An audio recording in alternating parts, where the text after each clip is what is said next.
Bonjour tout le monde, vous êtes toujours sur la chaîne de l'inspecteur Vermillon, la chaîne qui vous fait découvrir les timbres classiques de France.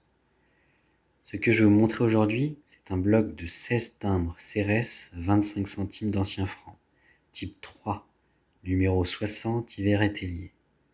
L'oblitération date du 30 juillet 1876, envoyé depuis Lyon, place des Terreaux. L'agent du bureau de poste a dû s'y reprendre à 16 reprises pour marquer l'ensemble des timbres.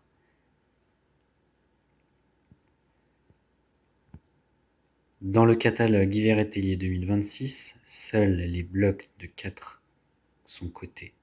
En l'occurrence, le bloc de 4 oblitéré cote 50 €. Ici, on est sur un bloc assez impressionnant par la quantité de timbres. Peut-on dire qu'il est unique? Je vous laisse en juger. Si l'on additionne la valeur faciale des timbres, on arrive sur un affranchissement de 4 francs. Il a dû servir à un envoi en recommandé pour la France ou l'international. Pour la qualité de ce bloc, on est sur un deuxième choix. On va détailler tout ça en faisant le fameux petit focus en direct sur la qualité des timbres. L'exemplaire en haut, il semble manquer quelques dents.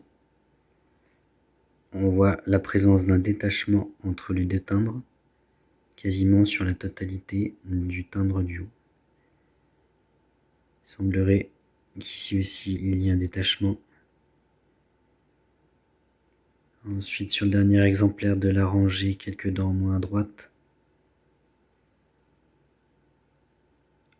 Les autres exemplaires semblent bien attachés.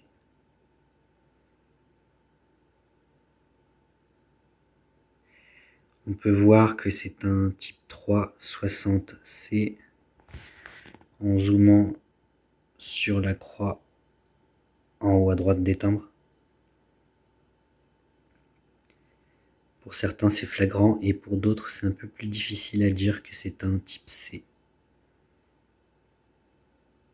Le décalage des timbres semble assez fort plus on va vers les timbres du bas. Ici on voit un défaut quand même assez important et sur les deux derniers timbres carrément un coup de ciseau.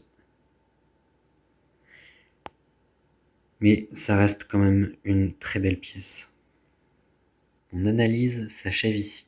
Je rappelle ma démarche qui est d'acheter, présenter, revendre. Ainsi, je pourrais vous proposer du contenu de plus en plus impressionnant sur des timbres de plus en plus rares. Ici, gros dilemme, j'hésite encore à me séparer de cette pièce unique. Dites-moi en commentaire ce que vous en pensez. Je mettrai le lien de la vente en description si un jour vous arrivez à me convaincre.